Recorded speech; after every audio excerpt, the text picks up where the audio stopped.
Assalamualaikum warahmatullahi wabarakatuh. Waalaikumsalam warahmatullahi wabarakatuh. Good morning. Good morning. How are you today? I'm fine. And you? I'm great, thank you. So before we start our activity today, let's recite Surah Al-Fatihah. Al-Fatihah. A'udzubillahi minasyaitonir rajim. Bismillahirrahmanirrahim. Alhamdulillahirabbil alamin. Arrahmanir rahim. Maliki yaumiddin. Iyyaka na'budu wa iyyaka nasta'in. Ihdinas siratal mustaqim. Siratal ladzina an'amta 'alaihim ghairil maghdubi 'alaihim waladdallin. Alright, before I start the lesson, let me check your attendance list first. Number 1, Siti Sofatunisa. Present. Present. 2, Syahir Mahir Rizyan. Absent, sir. Okay, absent ya. Number 3, Nining Wahyu Utami. Present. Number 4, Dino Susanti. Absent. Absent. 5, Ilham Mubarak. Absent ya. Okay, so 2 presents and 3 absent. Alright, so today we're gonna have the additional meeting, and because this is the additional meeting, so I guess we only have the 15 minutes class. So we're gonna talk about a certain, topic or certain questions that we're gonna have for this meeting. But before that, because this is the first time you meet me, so let me introduce myself. So getting to know me, as you can see also in the screen here.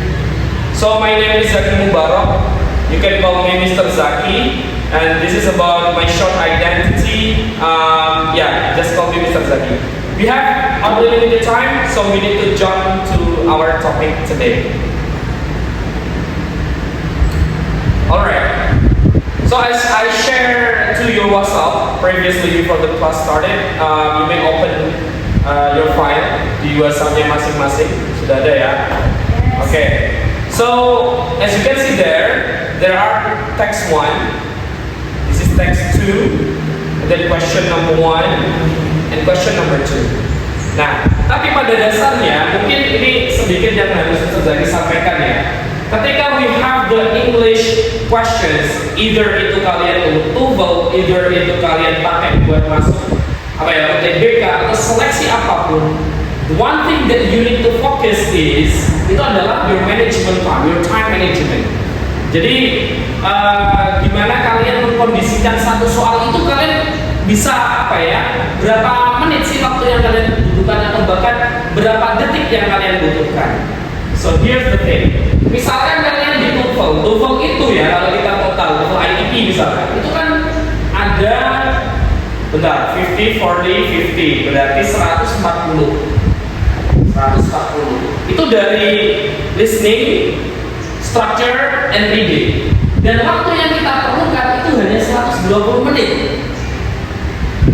Berarti bisa kita simpulkan, satu soal atau one questions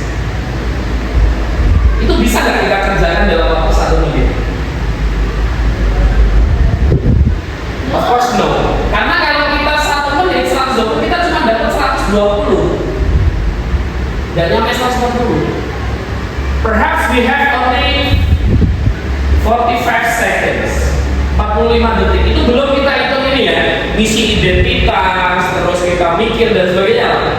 So we have only 45 seconds every question. Tapi kalau di TOEFL, contoh yang lainnya, misalkan kalian punya, let's say ya, 50 questions, dan waktu kalian 15 minutes. Ya jelas berarti one question, 1 minute. Jadi itu yang harus kalian ketahui dari awal dulu. Artinya apa? Time management kalian nanti akan jadi bagus. Kalian nggak, misalkan ini udah jalan reading itu kan biasanya kalian sudah baca, tapi tiba-tiba waktu kalian habis padahal soal itu belum selesai. Itu paling parahnya di sini. Nah, here's the thing, we have only 2 questions. Ya, we have only 2 questions. Kalau tadi bisa lagi bilang we have 15 minutes, maka one question ini adalah 7.5 minutes, 7 menit setengah. Tapi ya, masalahnya 7 menit setengah itu gak mungkin ada ketika kita kerjain soal. Nah, tapi di sini Mr. Zaki akan review, akan ngajarin kalian untuk triknya gimana, apa yang perlu kita lakukan biar itu akan nanti jadi cepat. Ya, oke. Kita mulai pembahasan soal ini ya. text 1, text 2. Dan ada dua pertanyaan, ada dua teks, ada dua pertanyaan. Ada juga yang nantinya satu teks 4 pertanyaan. Jadi tergantung, kita nggak bisa selalu judge, oh tiap dua teks itu 2 pertanyaan. No. It based on the questions style or question type and also the author who makes the questions. Oke, misalkan number 1, kita cek ya. And remember, in English reading, we don't think and we don't focus on the translation. Kita harus, pola pikir kita harus sudah paham. Oke, ini maksudnya ini tanya ini, aku harus cari di sini. Oke, do you understand? Yes. Oke, number 1, which of the following is the best synthesis of the two texts? Maka pertanyaan nomor 1 itu menanyakan the best synthesis of the two text dari dua teks tersebut. Jadi kenapa Mr. Zaki langsung ke pertanyaannya? Karena justru gini itu kita jangan pernah ke ke teksnya dulu, jangan. Misalnya kalian sudah baca teksnya ya semua, terus pertanyaannya itu ternyata cuma sepele, nah itu nggak berguna kan? Maka kita harus langsung ke pertanyaannya. Pertanyaan soal nomor 1 itu menanyakan tentang sintesisnya dua teks ini. Maka ya kita harus fokus ke kedua teks 1 dan teks 2. So do we need to read? Of course no. Kita perlu pahami poin-poinnya saja. Cara memahami poin di tiap teks itu kita lihat setiap paragraf, kita ambil kalimat pertamanya atau kalimat utamanya. Kita lihat dari paragraf pertama di teks 1 ya. In the cold waters of the coast of British Columbia, codes of forecast also known as killer whales glide through the ocean, striking confidence. Oh, ternyata yang dibicarakan adalah orca. Ternyata yang dibicarakan adalah whales, paus. Ya, itu poin yang pertama. Dan yang kedua, jadi ini memperkenalkan bahwasanya ya striking confidence ya, percaya diri, berani, killer whales, paus pembunuh. Jadi ini ya sifatnya berani gitu ya. Kita paragraf 2 sekarang. Orcas are not just powerful, they are precise. Gak hanya kuat, they are precise. Sampo specials in hunting seals, ya, berburu dan sebagainya. Lanjut. But with power comes impact. Orcas sit at the top of the food chain and influence marine ecosystem. Jadi dalam ekosistem laut itu mereka itu top of the food chain. Rantai makanan itu mereka tertinggi, jadi dimakan itulah kalau dalam sainsnya. Nah, selain kita pahami inti dari setiap teks, kita perlu apa juga? Kita perlu skimming. Jadi kita lihat sekilas, ya, kita lihat sekilas, kita harus sudah tahu, oh ini ada ininya, oh ini ada ininya. Contohnya, paragraf 1 ada kata-kata orcas are like the wolves of the sea. Oh, berarti mereka itu pemburu. They communicate constantly, communities and adapt based on this behavior. Bla bla bla. Jadi kita skipping aja gitu. It's not just strength, it's intelligence. Oh, berarti orca itu pintar. Nah, ya kan kita lihat dari situ. They are like underwater monarchs and question and answer from afar. They also can shape the river. Nah, itu kita langsung pahami secepat mungkin. Itu teks yang pertama tentang orca, tentang paus, pembunuh ya. Kita ke teks kedua sekarang. Paragraf pertama.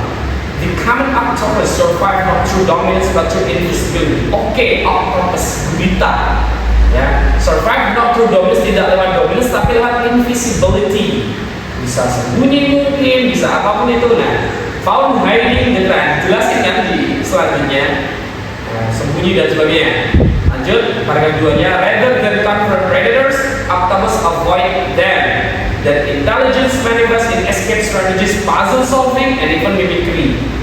Ya, jadi mereka tidak yang confront predators, tapi mereka itu justru their intelligence manifest. Mereka pinter. Sama-sama pinter berarti kan tadi juga disebut intelligence sama. Nah ini ada kata-kata tambahan. They seek to survive quietly and cleverly. Clever, pinter. Nah, mereka pinter. Lanjut paragraf terakhirnya. Unlike the orca, which draws attention wherever it goes, the octopus lives in the shadows. Gak seperti orca yang dia itu menarik perhatian gitu. Tapi dia drift to the shadow, diam-diam gitu. Kita lihat sekarang soalnya. Which of the following is the best synthesis of the two texts? Kita lihat dari yang A ya. Both the orca and the octopus are are dangerous predators that dominate their environment with physical aggression. Orca dan octopus itu sama-sama predator berbahaya. Setelah kita lihat tadi, ya kalau yang orca mungkin ya karena itu top of the food chain, rantai makanan. Tapi kan octopusnya enggak, ya kan? Physical strength and aggression. Padahal yang sama dari keduanya tadi apa? Intelligence, kepintaran. Enggak disebut, salah. Ya. Yang B, the orca and the octopus survive in the ocean. Kalau Mr. Zaki biasanya gini, dari misalkan pilihan A, B, C, D, E. Itu kan suruh nyari satu yang benar. Tapi kan kita belum tahu, ya kita eliminate. A, salah. Jadi seandainya B, C, D, E ini kita nggak tahu, nggak paham, ya kita ngalur tapi dari pilihan ini agak diikutin. Minimal kita itu narang, tapi kita udah usaha. Daripada lima-limanya kita ambil A. Tapi kalau ini kan peluang untuk lebih benarnya itu lebih tinggi kalau dalam matematika seperti itu ya. Oke, lanjut. Yang D, the orca and the octopus survive in the ocean through vastly different strategies. Jadi orca atau paus itu sama gurita itu bertahan hidup di lautan itu dengan strategi yang berbeda. Benar ya? Nah, bisa. Karena apa? Ya itu tadi mereka dijelasin di tiap paragrafnya itu. Ini kata kuncinya juga salah satunya the common survive not through dominance but through invisibility. Nah, unlike di orca yang kayak gitu, orca itu kalau octopus kayak gini.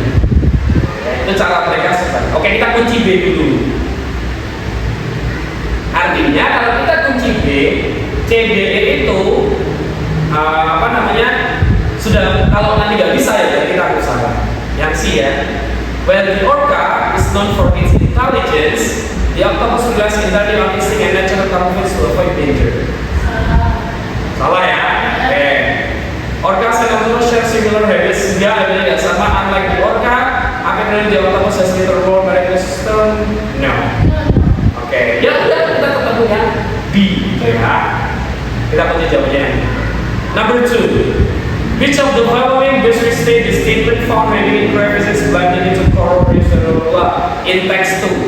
Teks 2, ya udah kita fokus teks 2. Apalagi di sini disebutin nih, kita nggak perlu lihat teksnya. Found hiding in crevices, blending into coral reefs, or vanishing into puff of ink.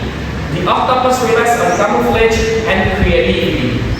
Ya, kita nggak perlu lihat ke teksnya, kita pahami dari sininya saja. Kita lihat yang A. Maksudnya apa ya kalau kita restate atau pengucapan ulang kayak gitu ya? The octopus uses its strength and creativity to dispense when hiding in coral reefs or crevices. Strength and creativity juga, ya itu juga pintar dia bersembunyinya, cara dia bersembunyinya gitu ya. Octopus are valued near coral reefs where they build homes, defend their territory. Gak ada penjelasan di situ. The octopus depends on its ability to blend into the surrounding and use clever tactics. Nah ini sudah jelas. No debate. Kita ketemu yang C. Jadi sudah gimana blend into surroundingnya, yaitu menggunakan taktik yang pintar. Oke, so the answer is that's it. Bisa mau tanya?